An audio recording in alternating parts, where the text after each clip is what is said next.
And there are 3 articles in this book. They're called Perek B'Avodat Hashem, a chapter in the service of Hashem, which is what we're going to learn this year.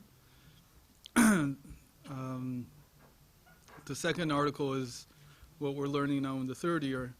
It's called Emunah V'Bitachon, or faith and confidence, or faith and trust, but mostly confidence. And the 3rd one's called Tzadik Yesod Olam. Tzaddik is the foundation of the world. These are the basic writings that Rav Ginsburg wrote many, many years ago, I think at least 45 or 50 years ago. And the first one, I'm going to give you a little background about it, is a consequence of his being in his mid-20s, after he got married. Before he got married, after he got married, he was a mishamish for a famous Yerushalmi tzaddik whose name was Reb Usher Freund. Maybe some of you have heard of him, some of you haven't. He passed away 9 years ago, Yom Kippur 9 years ago. And Reb Usher was, the only way I can describe him, I met him once when I was younger, but I only met him once. I didn't have a relationship with him, but I got to know him through Rav Yitzchak later, when I met Rav Yitzchak and then Rav Ginsburg. And then slowly the stories began, especially after Reb Usher passed away, the stories started coming out. And the way I would describe him is that he was like a second Baal Shem Tov. And what I mean by a second Baal Shem Tov is that he's a person whose inheritance to the world was mostly the stories told about him, and you could say the atmosphere that he created around him, but not very much in the way of teachings. Even though he taught a lot, he would sit with his group many times and speak to them, and he knew Torah. He was a Talmid Chacham. Usher Freund, Asher Freund. He was a Karlin Chassid to begin with, but he forged his own path. And one of the things that happened was because the teachings weren't very clear, and it's only like stories and atmosphere, so it gets passed down in all kinds of ways. And a lot of times when you meet it again, you say, yeah, this is sort of Reb Usher, but it's not the essence. Something's missing. I'm saying this because I'm just trying to explain the importance of what I think Rav Ginsburg did in this article, which he wrote, which is based on Reb Usher, is to try to formulate his whole way of looking at life and the way of looking at serving Hashem and being a human being in the world and what it means to be a human being in the world. And he took all that and he formulated it in something that can be studied, which is not very simple to do, because you're really stripping it of the life. You're sort of like taking the life and extracting from it some intellectual essence, with the hopes that the intellectual essence can be reconstructed into life again when we meet it again. So I'm going to try to do that, but I'm going to tell you right now that I'm going to fail. But in my failure, I'm going to tell you a lot of stories. So there's going to be a lot of, hopefully, stories from Reb Usher himself about how this all played out in his actual life. It's not an easy article, and we'll start off by just giving it to you. This is a translation of just the article itself. I hope this is good. You know what? I don't know what this is. A second. I think it's 3 pages, if I'm not mistaken. Yeah. Okay, so this is the first page, first 2 pages.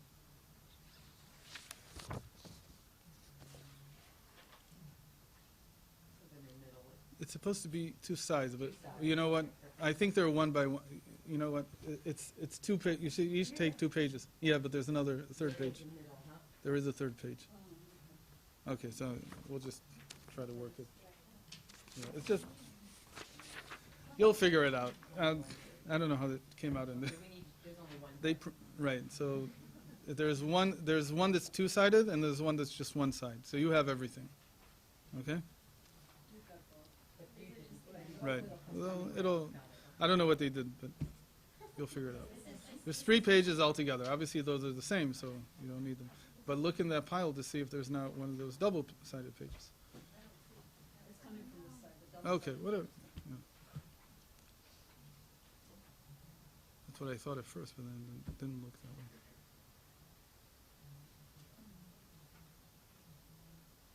Yeah, so the double-sided is coming from that direction, and you just take one and pass them on. There you go.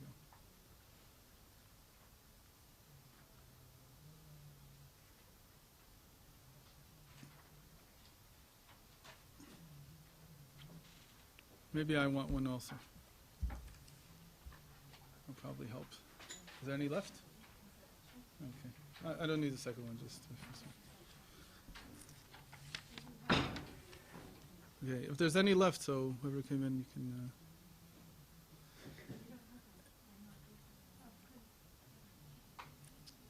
The way I wanted to start this is to show you two movies, but I don't know if it's going to work with... I didn't prep Holly on the two. I forgot about them. So I'm going to describe it to you this time, and next time I'll show it to you, because we do need the overhead projector to show it. So basically, this whole first article is about how not to rub against yourself. It's the best way I can say it. Stop rubbing up against yourself. And how to put yourself where you really need to be. The first thing that hinders everybody in life is that from about the age of -9 months, we start developing a self-image. That's the word that we're going to use a lot. And self-image is a byproduct of our being in the world. It's just a byproduct. You can't escape it. You can't run away from it. Self-image means that you have a conception of who you are. And because of this conception, the way I see myself, I'm A, B, C, D, E, F, G, I'm like this, like that, not like this, not like that, not like that. I always have to live up to my self-image. Not for other people, for myself. Well, a lot of what I do it for is for other people, but it's still for myself. In other places, you'll see that self-image is equated with ego. It's not the same thing. Because you can have a rectified ego and not have self-image. But that takes a lot of work. What is the Torah's response to self-image? That when Hashem created, when God created man, He created him in the image of God. There's two images that you can take on. You can take either your self-image or Hashem's image. And sometimes when I think about renaming this class, instead of calling it Rectifying the Ego, I call it From Self-Image to Image of God. It's switching, changing the way that I see myself from the way I see myself to the way that God sees me. Okay? Saying all kinds of things, and slowly we'll come to something that makes more and more sense, hopefully. So let's take an image. We'll start with an image. And the image is that today is the 3rd of Mar Cheshvan, which until today was known just as the Yortzeit of the Rizhiner. Heilige Rizhiner, who in his generation was called the Mashiach of the generation by all the tzaddikim. Even the Baal Tanya used to call him the Mashiach of the generation. And there's this interesting story about him, that one time somebody came to him and said, you know, Heilige Rizhiner, the scientists, there weren't scientists back then, they're called natural philosophers, are now saying that instead of everything revolving around the earth and everything else revolves around the sun. And you have to remember, this was in the late 1700s. So Copernicus's theory had become well known enough that simple people already knew about it. And the Rizhiner held his head for a few moments, and then he looked up and he said, because this is how the tzaddikim want it now. So you could say, you know, that's a lot of ethnocentricity. The tzaddikim want the world now to be this way, before it was like that. But we'll explain it a little bit differently, what he meant. What are the two pictures, heliocentric or geocentric? How do they work? Well, basically, the idea is that when you look at the planets in the night sky, you see that they do a loop-to-loop all the time. They go forward, and then they go back. And then they come back forward, and then they go back, they come back forward. And it's really strange. Why don't they just make a circle? like you would imagine that everything was perfectly spheroid, and planets were just traveling on an imaginary sphere. That's the way they should move. So the maybe late Greeks, Eudoxus is the one who's most well known for this. And then there's Ptolemy, who wasn't exactly a Greek already, but they developed theories to explain why there's this regression of the planetary movement. And the way they developed it, especially the Ptolemaic picture of the universe, is that you've got the Earth in the center, and the planets are like connected to like theoretical rings, but the rings don't just go around. Rather, on the rings there's a sub-ring. There's a smaller ring called what do they call it? A cyclic. Lost the word. I think they call it a cyclic. There's another ring attached to it. And that ring is rotating in the opposite direction and perpendicular to it. Sometimes, for certain planets, they have to have 3 of these. Rotating and rotating and rotating. And that's why I wanted to show you the movie, because the movie shows it. It's like a rendition of this, how this would work. And what you get in the end is that the planet seems to be moving forward, because that's what the big ring is doing. But because of the little rings, it's also regressing at the same time. So it keeps moving forwards and backwards and forwards and backwards. And that's just for one planet. It could be sometimes up to 3 rings like this working. And then you get 7 planets. So they're all doing these really crazy, like the whole thing looks really, really complex. It's very hard to imagine how this would work. But they calculated, based on these rings, exactly, or as close to exact as possible, where a planet would be at any given point. Then came Copernicus and had this crazy idea that why don't you take the Earth out of the center and just say that everything is revolving around the sun? What happens then? So theoretically it becomes really simple, that the sun is in the center, and then you've just got one ring for each planet. They're not exactly circular, they're elliptic, but it doesn't matter. It becomes much simpler.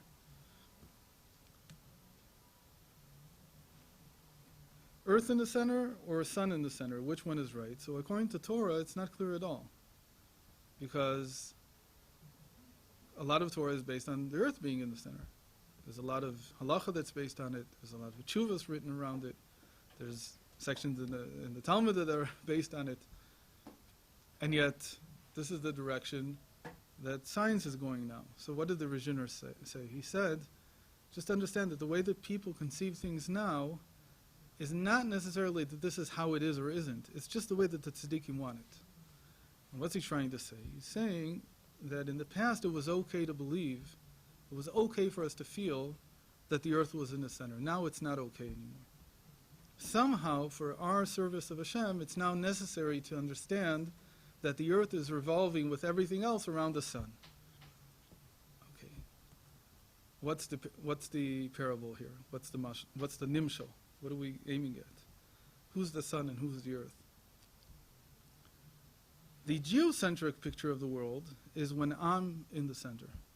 Myself is in the center of everything. And everything is revolving around me. Each one of us is an individual. The heliocentric picture of the world is when Hashem is in the center. And we're all revolving around a common center. What's the big difference between them? They're not necessarily this one is right or that one is wrong. They're both right given a certain type of understanding. But the difference is that the one where I'm in the center is really, really, really complex. It's very hard to organize the entire world when I'm in the center. It's not that the world is not functioning, it's functioning. I'll explain this more in a moment. When I put an absolute center, an objective center, and me and everybody else are now revolving around that center, the picture becomes much simpler. Okay. Let's translate this into real world.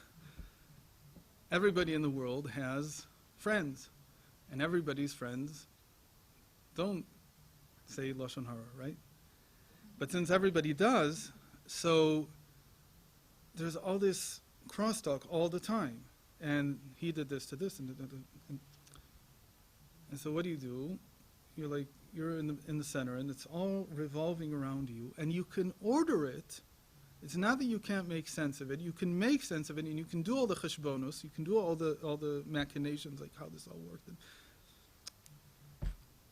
But it's just grueling. It's exhausting. And you're grinding against yourself again and again because you're trying to work a picture of the universe, which can work, but it's too complex for the human mind now. Or, I'll say it more exactly, it's not for the mind, it's not the mind that's having a difficult time, it's my ego. That's why geocentric, a lot of people said this before, it's not a chiddush, it's like egocentric. The geocentric picture of the solar system is like an egocentric picture of my life. If I put my ego in the center, the ego exists. I'm not throwing it out. I'm just saying, where should it be? If I put it in the center and everything else is revolving around my husband, my wife is revolving, my children revolving around my parents, my friends, my neighbors, my Rav, everybody's revolving around me, I got to put in epicycles and epicycles and epicycles just to make it work somehow to explain their movement, why they're doing what they're doing. But if I'm able to move myself out of the center and just see myself as another one of the many planets orbiting something more absolute, so then suddenly the picture of the universe becomes much simpler. Heliocentric. The sun in general in the Tanakh is a mashal for Hashem, like in the pasuk Shemesh u'magen Havaya Elokim, that a sun and a shield are the names Havaya and Elokim. So the Reginer was saying, know that from the time of the Baal Shem Tov and on, why was Chassidus introduced into the world? To save us from this, as it were. The ego is 100 times stronger than it was in previous generations. And because it's becoming stronger, we can't allow for the geocentric picture of the world anymore. Because, what? Why did the ego become so strong? Oh, because Hashem wants us to do great things now. You need a big ego to do great things. Ego is really, we'll translate it into Hasidic language right now, even though we'll talk a lot more about what it means. You've probably heard these words already, and you probably know them. Ego is a subset of what we call the nefesh behemit, the animal soul. And the animal soul is greater and greater, because these generations have a bigger task, as it were. And this task requires people being committed to the task more than it was needed in the past. In fact, when I was younger, much younger, I had a teacher who once told me, he made it like it was some kind of revelation. But later I learned that the Baal Shem Tov said this, but said that everybody in this generation is a volunteer. Nobody comes here anymore because they need some rectification. They come here because they're volunteers. And volunteers are sent to be commandos. They're crack units. And they're dedicated to what they're doing because the amount of difficulty, pain, and suffering in these generations is 1,000,000 times more than it was in past generations.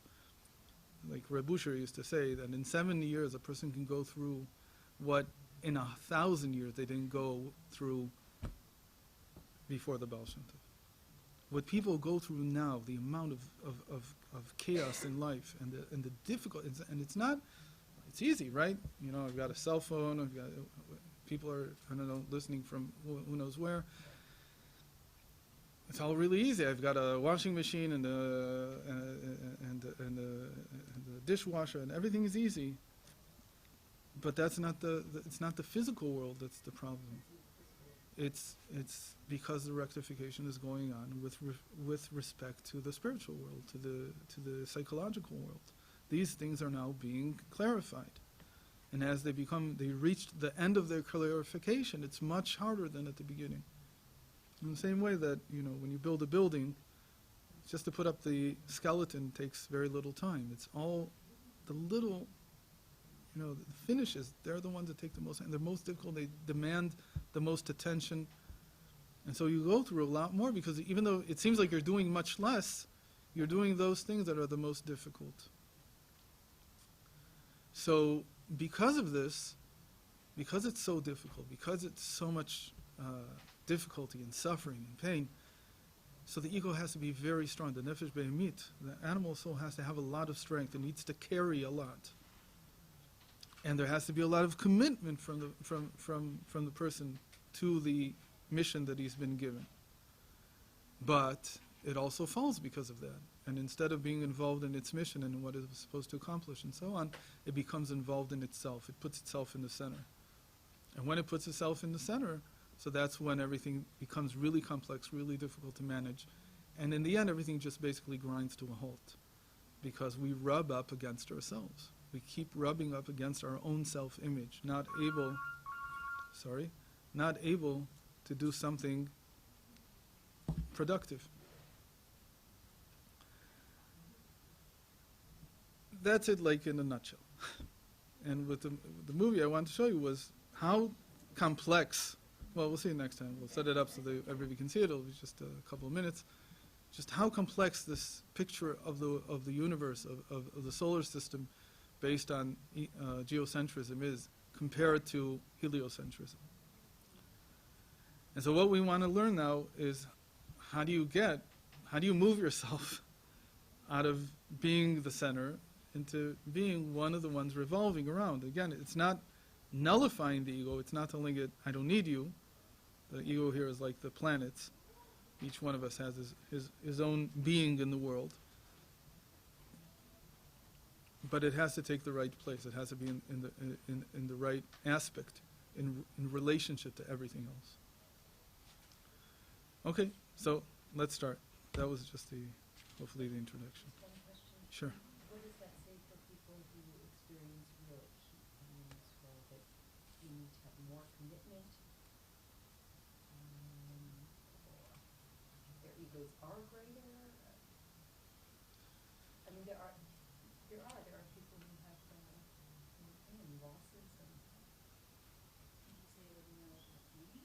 Hmm? No. No. But he said that we need a really big ego to go through what we need to go through, to endure. So I'm just wondering what it says for people. It says that things are moving fast. The way that the Chafetz Chaim used to say it is that he said 110 years ago now, that we all know this, that he said 110 years ago he felt this, that the world's pace is just at an extreme, and it just gets faster and faster. So it's not exactly that it's more. Is their job bigger? Is their influence have to be greater, perhaps? It's the end, and the end is more difficult than everything else. So not specifically focused on any individual. It has to do with the individuals, but it's a bigger question right now than I can answer, and eventually, hopefully, at the end of the year of this course, you'll have an answer, but the answer that I'll give you now and I'll give you then just won't sound the same. So we'll leave it, because there is an answer to it, but I'm afraid we need more to it's not like it's for this and this. It's more delicate than that. Okay, but it's a very good question.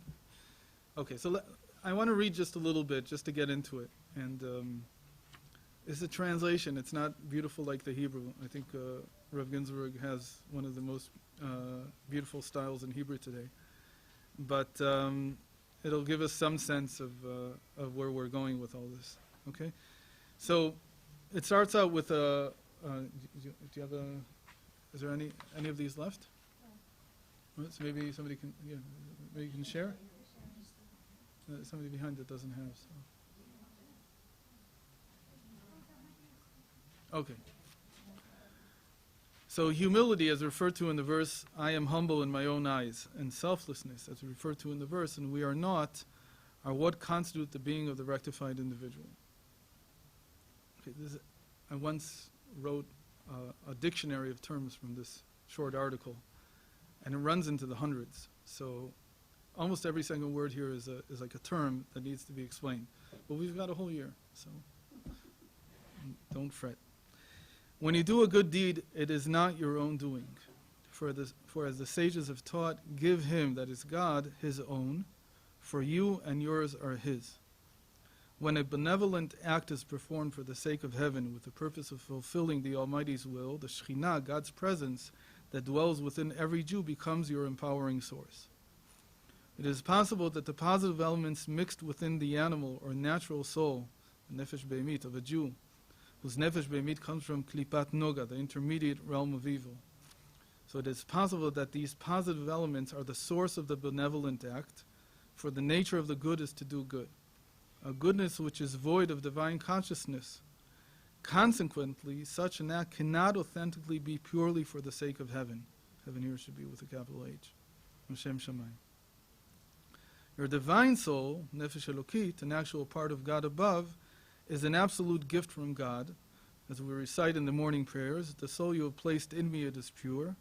The divine soul cannot be said to define the self and the being of an individual who is a Beinoni, an intermediate one. Indeed, the yearning you feel for authentic good or divine consciousness, as explained, comes from the divine soul. But opposed to this yearning is your evil inclination, Yetzer Hara, empowered by your animal soul. Were it not for God's help, you could not overcome it. This divine assistance is the light and might that flows from the Shekhinah, the divine presence, to the divine soul, nourishing and empowering it to endure in its choice of good, in spite of the evil inclination's opposition. Also, God, the master orchestrator of all reasons, brings about situations that draw your heart to the good, especially when you seek to purify yourself, at which time you receive more and more assistance. Based on all of the above, we can explain the verse, you, God, have loving kindness, for you will repay each person according to his work. That God's loving kindness is indeed great because he repays you for your benevolent actions as if you could take all the credit for them, when in fact you are but an inconsequential aid. Therefore, you should thank the Master of Good and Mercy for the wondrous opportunity he bestows upon you to do good. You should also be aware that the feeling of self that accompanies your good actions, in other words, your need for acknowledgement that is fulfilled by these actions, is the essential quality of the sense of being originating in your animal soul. In addition, your intellect will also try to defend these feelings that come from the animal soul by arguing that it is only natural to feel a sense of self. Your intellect will continue to find arguments along this line until you realign its intellectual faculties with the divine consciousness of your divine soul. So we're not going to read the next part, but you should read it at home. What do we start with? So we start with a 3-sentence summary of everything that we're going to learn this year. And that rectifying the ego is dependent on 2 things, humility and selflessness. And we translate it as humility, even though I guess this is just an old translation. I don't do this anymore. I don't call it humility anymore.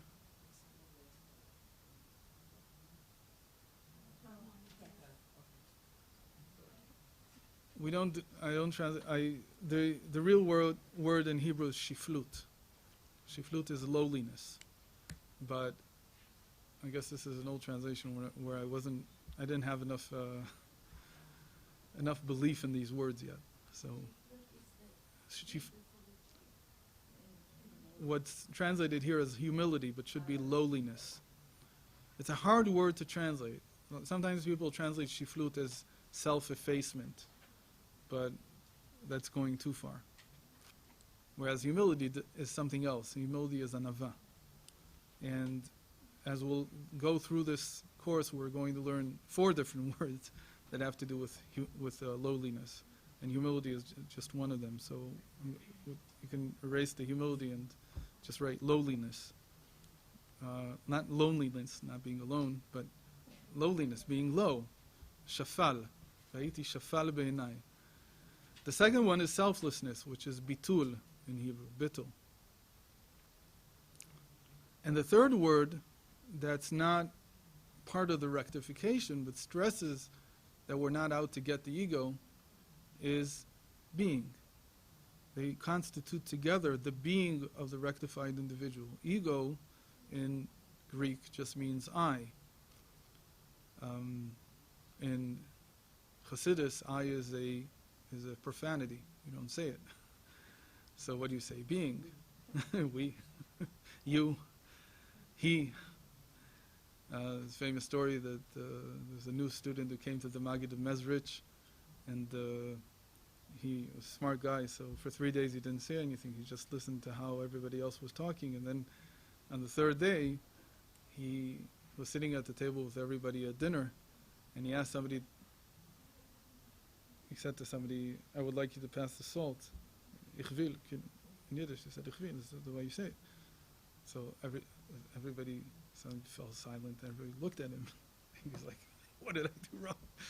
They looked and said, he says, what did I do? He said, you said ich. He said, I. So he said, but I heard other people saying I. Okay, but when they say I, they don't mean what you just meant. They mean something entirely different. There's an I and there's an I. There's a rectified I. There is an ego that's okay. But that's not who was talking now. When you said ich, it's ichs. It's something that's just disgusting. So we're not out to get him. We're out to change him. We're out to move him from thinking that he's in the center to moving him to where he can really serve a purpose. That's the way a Jew sees who he is, that I have parts of me that right now they define me. That's one of the sentences we just read, that in a Beinoni, in a person like us, what defines me is my sense of self, my self-image. That's who I am. I can't detach myself from that right now. But nonetheless, I feel and I have a sense that it doesn't have to be this way. It's how I am right now, but it doesn't have to be this way. And that's like a light that shines upon me all the time from the divine soul, that there is another option. And that's what we're getting at, that we want to exercise this other option. And to exercise this option of moving the ego out of the center, we do that through lowliness and selflessness. And that creates rectified being, the being of the rectified individual. Now the word rectified needs a lot of explanation. I'm skipping to the end because I walked into another class and that's what they were talking about. So I decided that's probably a good reason to talk about it here. Because I don't usually talk about this in the beginning, and then I said, okay. What does rectified mean? The word in Hebrew is tikkun, and you hear this word a lot, even in non-frum circles in the United States. Certainly, there's this concept that's very well known of tikkun olam. What does tikkun mean? So we translate it as rectified, which is a word I didn't know before I met Rabbi Ginsburg. I mean, I thought I knew English, but I didn't know rectified. It's not a very well-known word. Maybe now it is. How would you say tikkun in simple English? To correct, to fix. But in Hebrew, tikkun is not an easy word to understand. Where does it even show up? Can anybody think of a place in the Tanakh that it says tikkun with a kuf?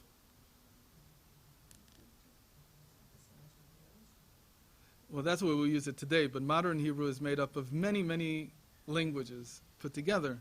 One of those languages is Aramaic. And tikkun is not from Hebrew as far as I know. Tikkun is from Aramaic. What does it mean in Aramaic? It means to enclose, to put something within something else. So for instance, the verse, Lo yilbash gever kli isha, that a man is not allowed to wear the dress of a woman for particular reasons, for particular purposes, is translated in the Unctuous as Lo yitakan gavra mana de isha. That a man is not allowed to wear is Lo yitakan. Not to wear is not to enclose, not to put clothing on. So tikkun really means that something is enclosed within something else. This is a strange why would that be what rectified means, being fixed means? Because in this world, everything that's fixed, that's standing properly, that's not steadfast, it's not falling, that's not prone to fall at every moment, is that way because there's something in something else. Let's give an example. If you take a human body and it has two states that it can be in, it can be alive or it could be dead. What's the difference? The body is the same in both cases. Nothing changed from one moment to the next. Why was it alive one moment and it's not alive the second?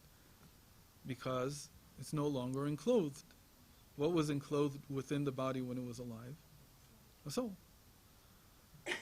When the soul is no longer enclosed, the body stops functioning the way that it did.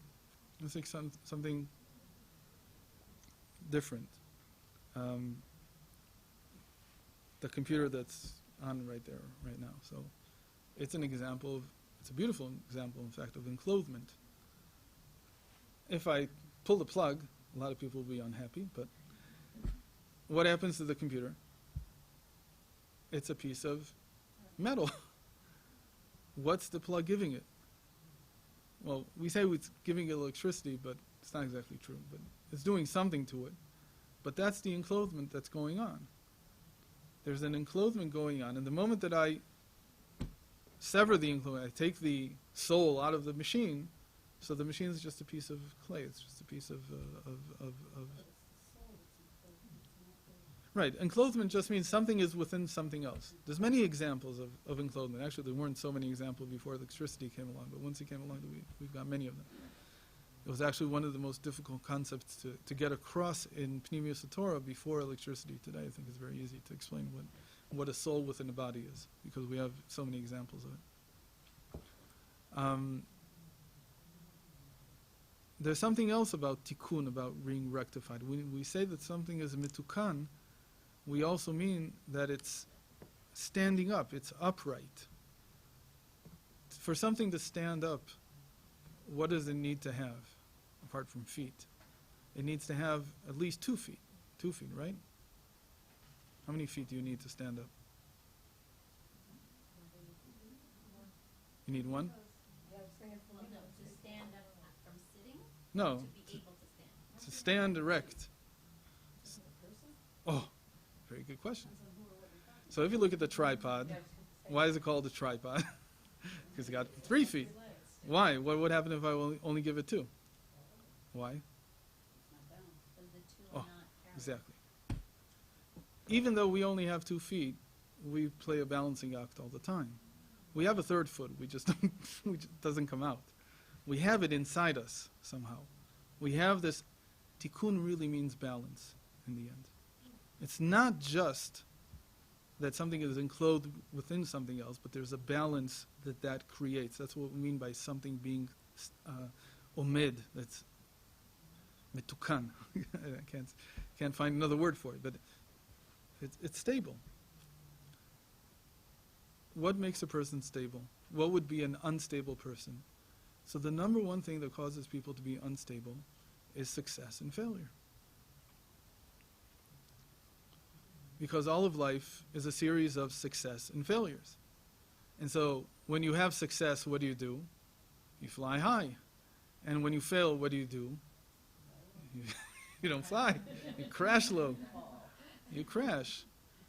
And it seems like, and we said, as life gets more difficult, that's what it is. It's even more and more going up and coming down, going up and coming down. And what happens to the person after a while is that they lose their ability to bounce back, as it were, right? So and I'm not just talking about bouncing back from the crashes. It's also bouncing back from the successes. Why? Because success has a way of making you leave the world. Like when a person's flying high, so they're not engrossed in what they need to be doing. They're flying on a cloud. So they're also not connected to the world. Bouncing back means maintaining the ability to maintain a balanced position in between these two. And how do you do that? You can only do that if one thing happens, that you don't take success and failure seriously. You can't. They don't mean what you think they mean. They mean something else entirely. Why do we take them the way that we take them? Because of our self-image. My self-image says I should be successful, and therefore, if I fall, the world just fell apart. You're saying don't take yourself seriously. My self-image. My self-image is not only not to be taken seriously, I got to get rid of it as fast as I can. It's not a serious thing, it's a hazardous thing to have. So take it out of the personal. Take it away from Okay, it's still personal, but not self-image. So if Hashem did something for me, He did something for me. It's about pratis. It's by divine providence. What does it mean? It means something. But the translation that it is a statement about the measure of who I am, that's what gets me in trouble. On the other hand, what about success? It's the same problem. That if success becomes a measure of who I am and what I've achieved and so on, self-image, the same thing happens. I'll try to sum it up in one thing. The self-image, the Yetzer Hara, the Nefesh baby, doesn't care whether you succeed or you fail. It doesn't care whether people say good things about you or bad things about you. It only cares about one thing, that you're in the center. It doesn't matter at all. It works the same way whether there are people who need to feel down and there are people who need to feel high. There's no difference between the two. Most people need to feel high, but there's a lot of people also need to feel down. They need to know that everybody hates them. They need to know that everybody does, that everybody's out to get them. They need to know that the world is against them. They need to know this, because otherwise they don't have a sense of self. That's what their sense of self tells them. Can we define our sense of self based on Hashem? Or you're saying that's not possible? No, we use Hashem to define our sense of self. Meaning we use everything. So, okay. But can the sense of self be a positive thing? Or you're saying it's always bad? The sense of self is always negative. The self-image is even worse. The sense of self can be something positive if it's really changed into what we call the divine soul. But that's something entirely different. Meaning, I have to start with a premise, and that's the premise I work with, which is anytime I feel myself, I'm not talking about the divine soul. I'm talking about my animal soul. It's a premise. It's like, and it works. Usually it works to get me out of trouble, because I'm saying that like my initial reaction to something doesn't come from my higher self. It always comes from my lower self. And so, and again, the idea here is that it needs to be rubbed up against it. It needs to feel itself. It wants to feel itself all the time. So it doesn't matter if you talk good things about me or bad things about me, as long as you're talking about me. It really doesn't matter to it. That's a mistake that people make. They think that if I have only positive thoughts about myself, that means my self-image is good. It's not. It's exactly the same problem. So we're looking to get rid of the self-image altogether. Altogether. And turn it into an image of God. So we're not really getting rid of it, we're changing it. We're getting rid of the self-image, meaning that in the end, I may not know exactly where I am in this whole scheme that's running around. At least at first, I may not know exactly where I am. In a certain sense, I have to come to a place where if somebody asks me, okay, define yourself, so I don't know exactly. And that's the truth of it, because nobody really knows who they are. Again, we have an image of what we are. We don't really know what we are. What we really are is much more than anything we could define. And the things that we do define, they're just measures, either personal or social, or in the family, whatever it is, of what it means to be who I am. But these are external measures. They're not really related to me.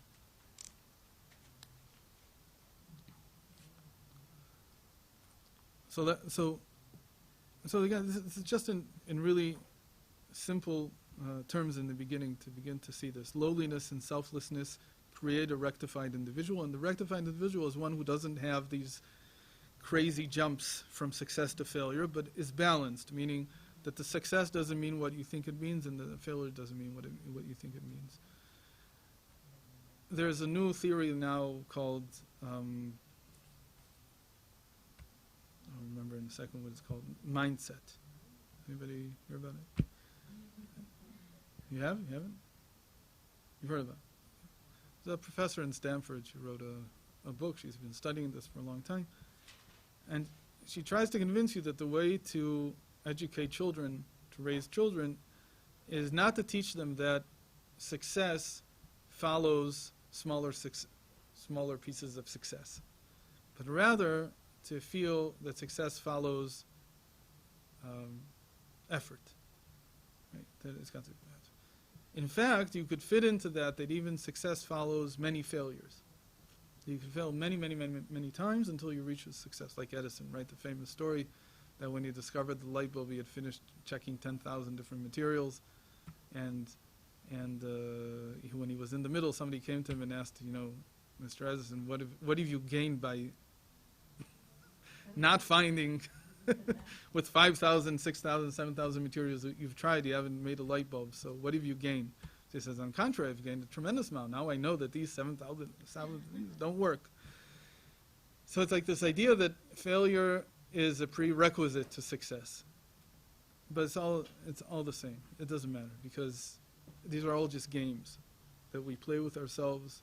You'll have this amount of failure first, and then you'll get to success. It's like you're willing to worship at the altar of failure to get to the altar of success. It's all these. When the ego becomes rectified, success and failure have completely different meaning from things, and they stop becoming goals. The success is not a goal, and the failure is not a failure. They become something else. They become something Hashem is telling you, but not in the sense of you're a good person or a negative person. It's got nothing to do with that. And you could be a person like, for instance, there was a prophet, probably heard of Yirmiyahu, who had a Talmud for 90 years, almost 90 years. He lived till the age of 90. He wasn't Yirmiyahu's student the whole time, obviously. Neriah ben Baruch. And he wrote the book. He wrote Yirmiyahu. Yirmiyahu would tell him the prophecies, and he was the scribe who wrote it. But he never had a prophecy himself. And he went through his whole life preparing to be a prophet and was never a prophet. But he wrote Yirmiyahu. He's mentioned in the book. He did something. So he could look at his life as one long string of failures to become what he wanted to become, which is why he was with Yirmiyahu in the first place, to become a prophet. Or he could look at his life in a completely different way, that I am exactly doing what Hashem wants me to be doing. If he would have judged himself by the failures, he probably wouldn't have written Yirmiyahu. Somebody else would have sat down and actually written it in the end. Meaning that, but notice, and this is just as important, that he didn't stop trying to do what he had set out to do. The failure didn't mean that this is not for me, to him. It just meant that this is what Hashem is telling me right now. That's all. Because if he would have stopped trying to be a prophet, he also would not have written Yirmiyahu. There's something about this path that he chose that the failure or the success was not a part of. Failure and success meant something else entirely for him. That's just one example of somebody who spent an entire lifetime. No, I think he did. Because otherwise he wouldn't have stayed. Right, because again, the failure wasn't, I shouldn't be a prophet, because if that's what the message would have been, he also would not have written Yirmiyahu. So he thought that was his mission in this world, where it wasn't at all, but he's still going for it. Mm-hmm. But he accepted it. But the failure does not reflect, failure does not reflect who I am. It doesn't measure me up to something or not something. He didn't have to realize any of this stuff. Well, somehow we knew this. I don't know exactly how we knew. Yeah. Yeah. It's a good example for us, but he might not have lived with that piece. No, again, whether he was conscious of it, if he could have written this book, probably not. Right. But he lived this way. Meaning he had it naturally, that this is how you live. That success and failure have nothing to do with who you are. Because if he would have been frustrated, he would have left. He would have given up. He wasn't frustrated enough. Oh, so that's the question. Why? So you cannot give up because you're just, I don't know, you're strange. Like you're built that way.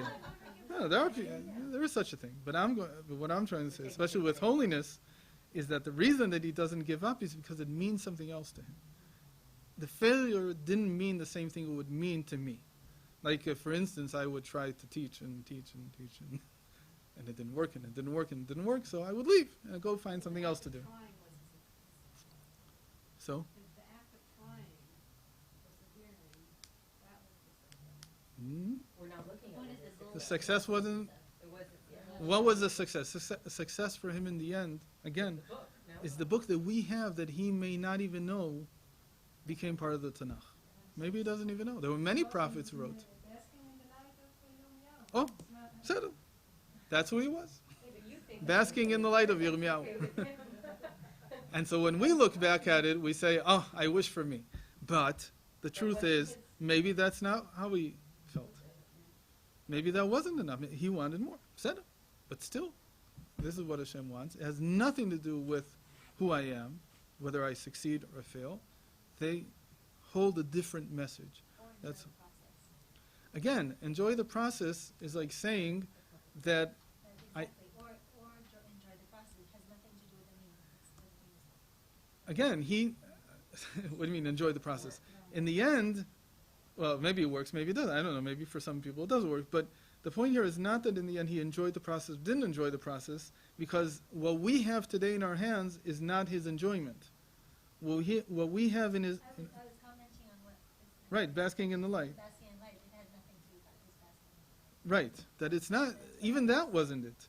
Because in the end, who is Baruch ben Neriah? The one who wrote Yirmiyahu. Do I know whether he had a good life, a bad life, a terrible... I don't know anything. It was God-fearing, that I know. That's probably what held him somehow. And that's what I want to try to figure out, what this is. Meaning he found what I'll call now his rectified self, his rectified being. And his rectified being is that in the end he played the part he was supposed to play in history. To say it another way is that the number one thing that stops us from being who we are is we ourselves. Because we rub up against who we think we are. Then he has no idea that his self is rectified. He knows what's back on. Right. He wouldn't know. Maybe he did, maybe he didn't, but Right. but certainly we're the ones who acknowledge it and benefit from it in the end. In the end, again, the heliocentric picture says that in the end everybody has a role to play. It's just you play the role. Don't get stuck in trying to figure out how the entire world works by making it revolve around you, but rather get to that point where you can play the role you're supposed to play.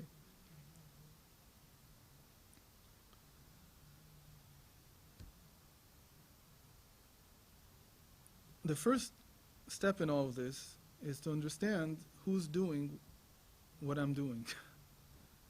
So that's why this first statement here, when you do a good deed, it is not your own doing. The first problem the self-image has, well, we'll say it like this. There's something really not working here. And when anybody steps into a therapy session, they've come because igiu ma'imad nafesh, that they feel that they can't take it anymore, otherwise they wouldn't come. They would just stay home and continue doing what they did until now. So what happens? Something here needs to be changed. So the first step you could say is, well, I'll tell a story for it. The third time I'm telling it today, but for some reason it stuck in my head last week. There was a Rav of some community in Europe that had been the Rav there for 30 years, and he fell out of favor with the Tovei Kahal, with the Gvirim of the community. And they decided to bring somebody else. And since you don't unseat a Rav, so they left him where he was. They knew he wouldn't leave anyway. And they just brought somebody else, and everybody started going to this other person. And this man who had given 30 years of his life to this community, so he had his heart ripped out. And he felt every day like he was dying slowly, that everything that he had was being taken away.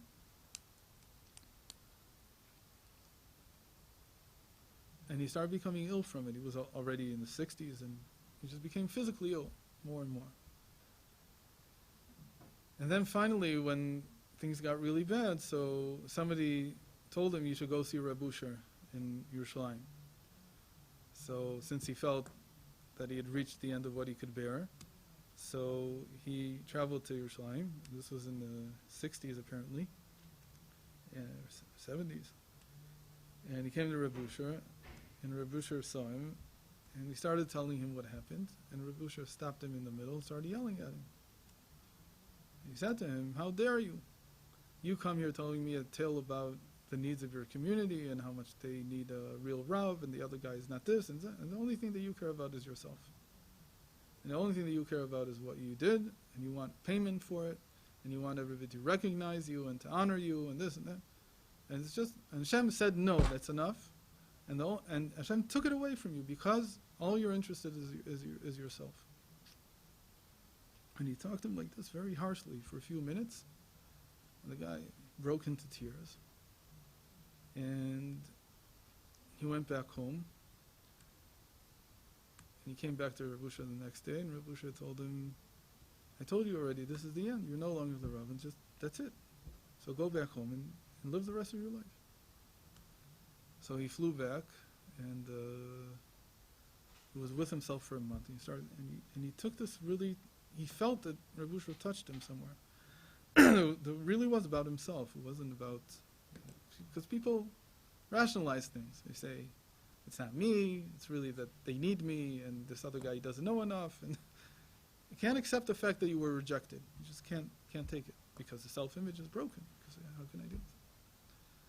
So it worked on him for a while, and after a month he came to the point where he started thanking Hashem. What was he thanking Hashem for? He said, Hashem, you gave me many, many good years of doing what I love to do. And all those things that before then he used as rationalizations, like how many times I didn't sleep at night, and how many Shabbases my wife didn't have anybody to make Kiddush for, and how many times my children didn't have somebody to learn with them because I was always busy with people, and so on and so on. He suddenly realized this was a gift from Hashem. Hashem gave him the opportunity to do these things. He said, and now it's over. But it was all a gift, and he wasn't worthy of any of it. He suddenly realized what Rav Usha put in him, like the seed, was to begin to see that if you take yourself, your ego, out of the whole picture here, and it's not the center that everything is revolving around. So what did you do these past 30 years? You did a tremendous thing, and Hashem gave you the privilege of doing these things. He didn't have to give it to you. He could have given it to somebody else. If you believe that this is a schus to work for other people, to work for Jews, so you did something tremendous. And he started thanking Hashem. And he came to the point where, after a few more weeks, he felt joyful again. Hashem had given everything. And then he says that a week later, that, I don't like the end of the story, but I'm telling it anyway. He says that a week later, the Rav that they had brought suddenly disappeared. And he went back to his old job. So why don't I like the end? Because it's like it has to have an happy ending. It's not the point. The point is that the failure was part of the whole picture. It's not to have a happy ending. It's because Hashem didn't want him to stop. There was nothing. He is the right person for it. He is the one who's supposed to revolve here in this orbit, doing what he was doing. But not the way he was revolving before then, because before then everything was revolving around him. And Hashem gave him an opportunity to change the way he was seeing everything, so that he would continue to do it, but in a completely different light. Entirely different. And actually what Hashem gave him was the greatest gift, that he could feel that everything that he was doing was not his. Rather, whose was it? Who does it belong? It belongs to Hashem.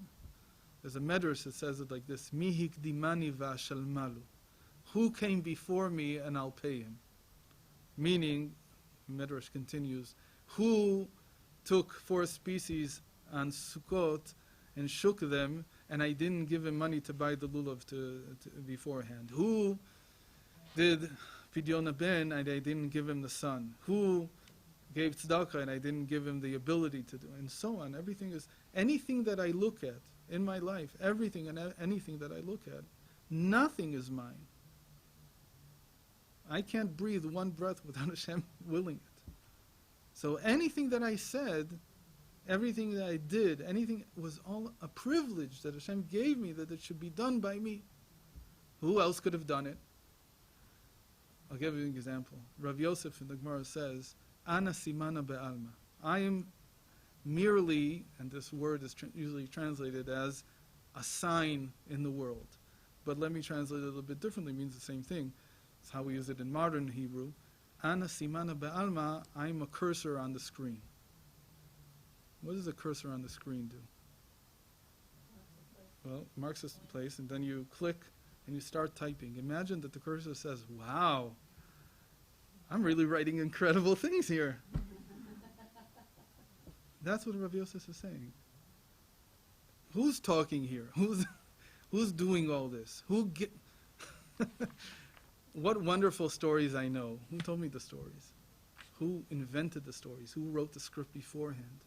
How did the Torah come to me? Where did anything that I do from me, wow, what a big mitzvah I did. Sedel, the power to do it, the knowledge to do it, the mitzvah itself, what I'm doing it with, everything was just Hashem. Hashem created all this.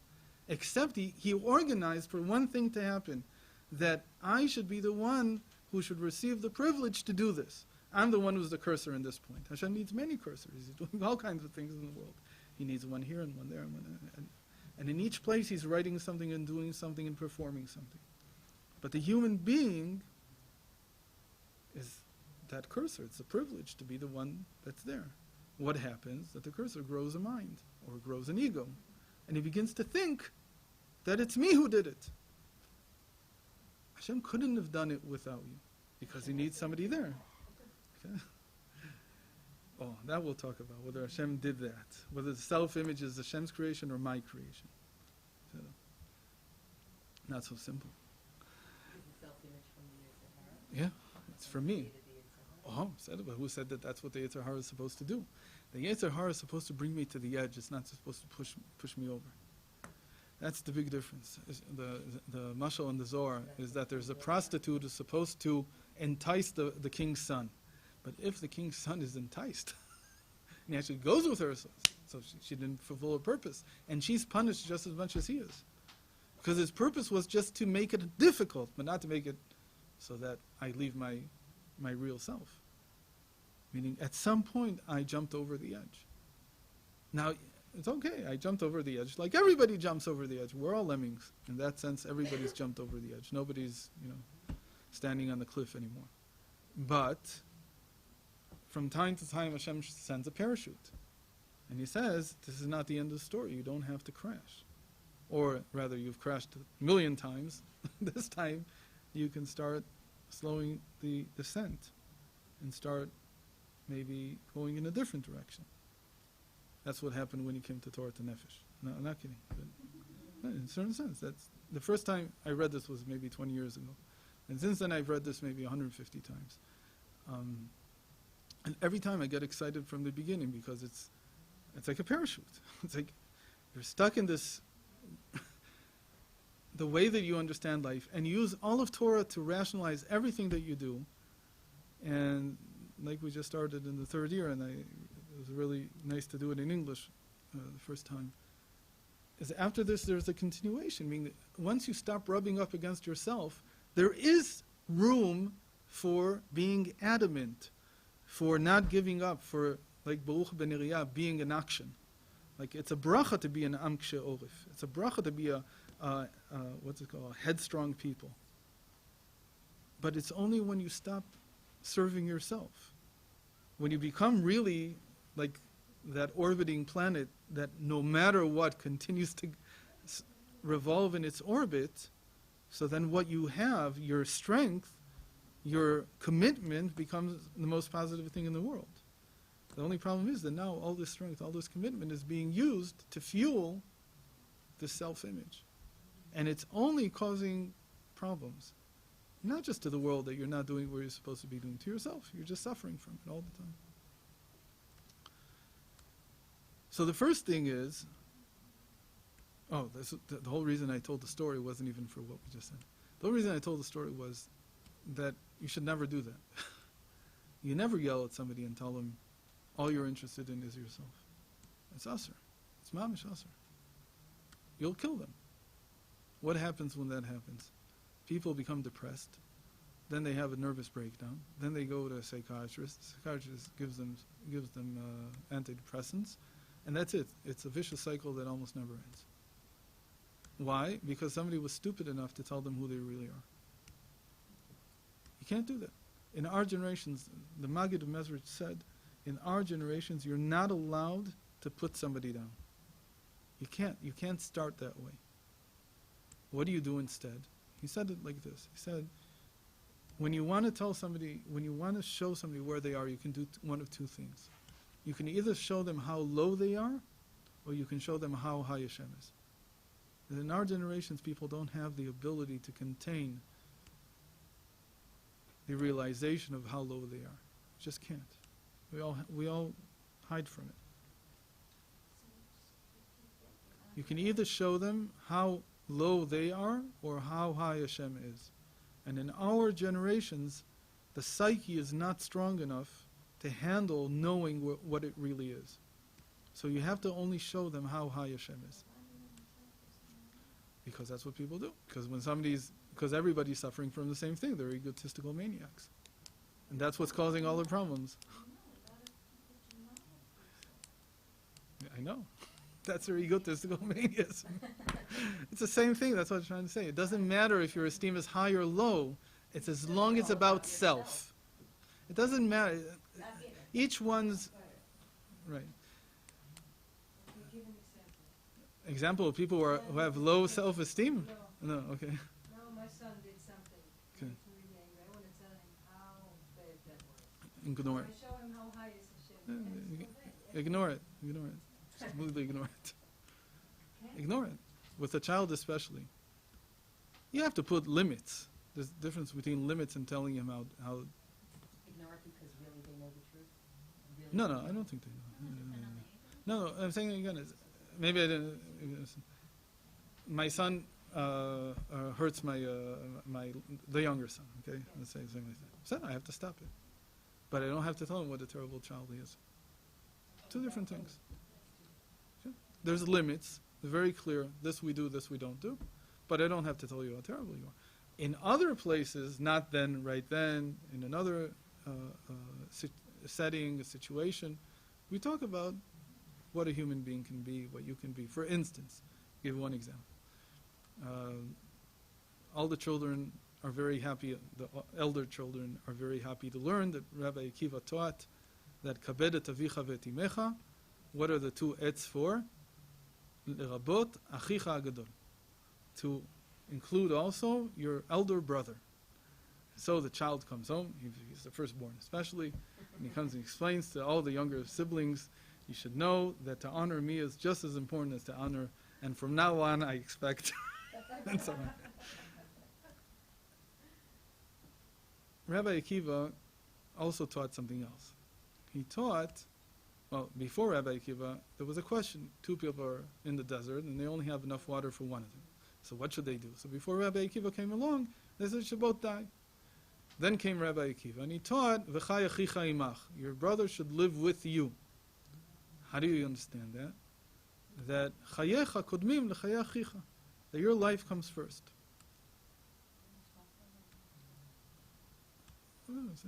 Maybe it's relevant. That's the way it's learned in the Gemara. And then, what do you get from that? Same thing. I'm before you, right? What does a chassid do? Let's say there's a chassid stuck in the desert with somebody else. What would people today do? Forget about a chassid. What would people today do?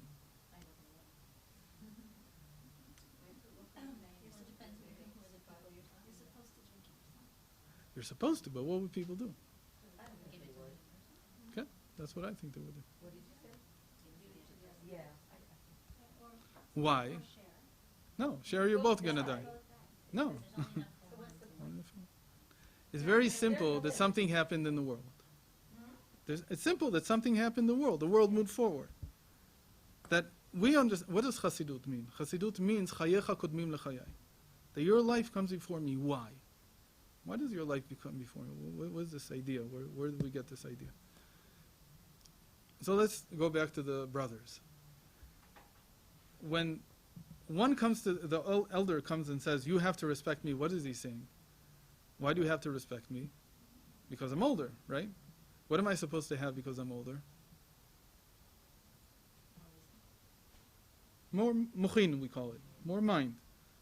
You're respecting the Torah, whatever else. So if you have more wisdom, shouldn't you be the one levater well, how do you say levater in English? Not to give in. Yeah, levater is to, it's for you. It's not, we're not at war. I understand. If I'm really more smart than you, what does it mean to have more mochin? More compassion. That's what it means. In the end, the more mochin you have, the more compassionate you are towards the world. Why don't I strike my 2-year-old when he comes and hits me? Because his mind is this small, and my mind is this small. Because I understand that this comes from, I understand what he's doing. So in Chassidus, it's completely the opposite. That when the older son comes and he says, you have to respect me, what is he exhibiting? Katnut mochin, a smaller mind, not a bigger mind. And really, if he would have a greater understanding, so he would be compassionate towards his brothers and understand that he understands more than them. He's able to do with less, he can give more to them. That's what happened. Something changed in the world. Why? Because we have more mochin, because we understand more than they understood once. So that's what you teach a child. That the older you grow in wisdom, you don't grow in muscle. This muscle. And when this muscle grows, it leads to, and the sign that it's grown is that you know how to give to others, how to be compassionate. That's what it shows. If you can't do that, so that you're small. The Torah wasn't even talking about you when it said, Avicha Akiva Dude. Because how are you bigger than him? What, because you're physically bigger? You could be physically bigger and still be younger. And what, because you're bigger because you were born first? And that doesn't make you bigger. What makes you really bigger is that you have a bigger mind. But if you understand what that means, so it means that you can be forgiving to them. That's how you, I think, you bring him up. But you can't do it right then. You have to wait. Because he's still small-mindedness. He's small mochin de katnut, because that's why he's acting this way. But later you explain it to them. Slowly they understand. In fact, it becomes part of their self-image. What can I do? I build my children's self-image. But I keep putting a conditional in it. Hoping, it's like a trap door, that I hope as they grow older they'll fall through it. That the whole self-image will just, in one moment, fall down. I keep building into it. There's this trap door that I keep building into it. I'll talk more about that when we talk about education, how this all translates into education, how you keep saying this in a certain way, and eventually the people catch on to it, and the whole thing just, the floor falls out from under it. Like, suddenly the self-image just falls. And you can build it this way. It doesn't work for everybody, it probably works for a lot of people. Okay, I don't know how much time we have left. Were there any questions from the, are they even awake? What? Really? Wow, okay, 100%. So can you say that a measure or the measure of maturity is wisdom? Okay, certainly. Wisdom is the measure of maturity. Let's just finish with one thing. If I am just a cursor in the world, what is the sign that I've gotten this? Like what? How would I know that I really understand this? It's very simple, in fact.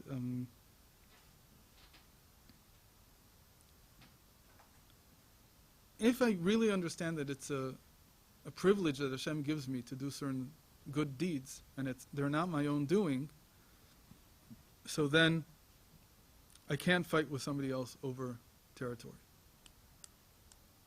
in Kedusha, in holiness.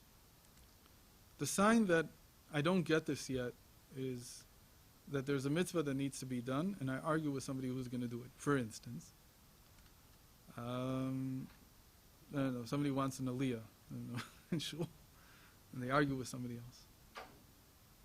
So, when this really seeps in that all the good that you do is His, is Hashem's, and not yours, so the point is that it get done, and not who does it. As long as you find yourself still arguing over who's going to get the privilege, so it means that you still think that it's you. And so, because why? Because you think that if it's you, you get the credit. Credit and privilege are not the same thing. Credit means I did something, and I can put it in my column and put a V next to it, right? I get brownie points for this. That's what I'm interested in. when I still think it's me, I look for a way to do it because I think it adds somehow to my stock of brownie points in Shemayim. But when I begin to understand that it's not about who does it, it's about that it get done, and that Hashem decides who the privilege will go to. We're just cursors, as it were. So then these angry arguments end. Give you an example of one of these arguments, Litvaks and Lubavitchers. Maybe found any type of argument that you get in the Jewish people, it's all based on this. It's all based on this feeling that somehow I have to do it and not somebody else. And somehow this is the right way to do it and that's not the right way to do it. Meaning, the way that I understand that it needs to be done, to my credit, that's what... How is that good example? Which one? Is a bad example? Because what are people arguing over? Arguing about what? That's easier. If you don't know, it's okay. What are these two groups? I'll give it, maybe, I'll give it... Getting something done? You mean like Okay. getting more people? Let's say, for instance, what is he going to wear? What kind of hat is he? Because the Hasidim are fighting for their Rebbe. I think that's very... Also same thing. Okay. When two Hasidim are arguing, what are they arguing No. about? I mean the argument of Lubavitch to... Okay, again, it's that somehow I get in my head. Personal, if you're fighting for your... Again, that's how you rationalize it. You're rationalizing it, though. It's a... You're defining yourself as that. Like a covet of... I'll give you another example. There's two. It'll be maybe closer to home. Two shluchim in the same city, and now they're arguing about whose territory it is. So maybe that's closer, but in the sense they're the same type of arguments. I just didn't understand what you meant. Okay. It's not even human to think that they can say, well, don't worry, it doesn't matter. I mean, What do you mean it doesn't matter? It matters a That's what lot. he's saying. If it doesn't matter, then you're not connected to it. I'm talking about something you're connected to, that you feel strongly about. well, that's what I'm saying. But- You can't just give up what you want. I'll give the example that you want the action to be done. It doesn't matter who does it. And you will do everything in your power to make sure that it happens, but it doesn't matter in the end if it goes in your column or his column. Because the point is that... Okay. So, that's... Sorry? What? Aim high. No, it's aim low. Because you got to get rid of all the aim. No aim. The whole concept of aim is to satisfy my self-image. I should be the one who does this. Why should you be the one who does this? Where is it written in the scriptures? You're the one who needs to do it. No, it's written on your heart, in your self-image, that you're worthy of this thing. Who said that you're worthy of it? There Right. isn't a higher level? There isn't being closer to Hashem? Yes. So we're not The lower you are, the higher you are. So The we're more not shiftless aiming you to be have, closer to Hashem? you're not aiming to anything. You're But not aiming to anything. the more you realize how far away, the closer you are. You want us to do that through no work, What do you mean no work? no aim. No aim is different than no work. What gives you the drive? Tremendous drive. In fact, what's giving you the drive until now, which is why you asked that question, and this is maybe the last thought to have before we leave, think about it until next week. What has moved me from the time that I remember myself until now are those aims.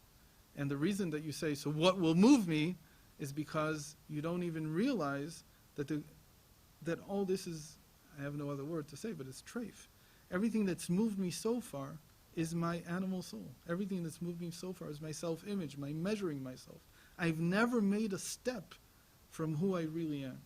Yeah, this is what I will hope that's stop not you from true. just getting home and Say again? what would get you up? Exactly. I'm so lost in my self-image, I don't even realize there's an infinite source of movement.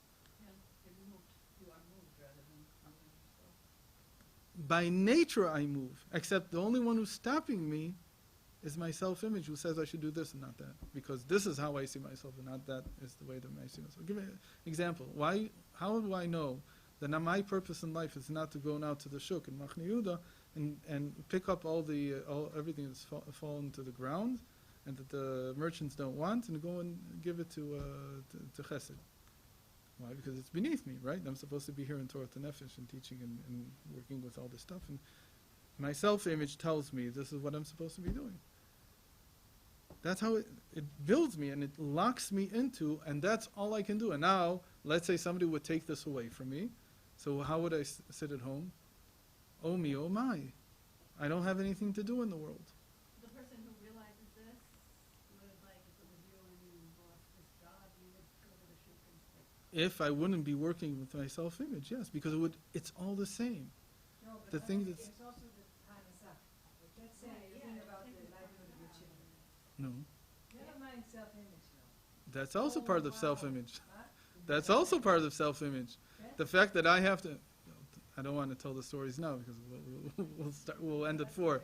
But many stories about, like, for instance, Reb David of Lelov, he say it in the positive way. I was going to say a negative story, but positive stories. There's some other child in Lelov who was sick, and apart from davening for him, he fasted and he did tshuva after the child became healthy. And so people came to him and asked him, David, what's going on?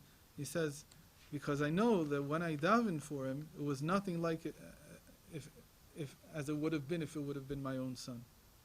Meaning that my self-image doesn't allow me to daven for somebody else's child the way I would daven for my own. And why is that, he said? Why am I so locked into this that I'm his parent and not his? Of course, he's just as... Why do I think that he's more important than... my child is more important than his child? He's not. Say we all experience the other side as well. What's the other side? A rectified ego for a moment. For a moment. That's it. No, I'm not saying that it's not all dismal. No. But because our it just self-image... happens No, sometimes. 100%. But what he's saying here is that the one I identify with Yeah, definitely. is the one who has self-image. That's who in the end I You get am. rid of your whole thought. Because you suddenly realize that your entire way of being in the world right now is based on this self-image.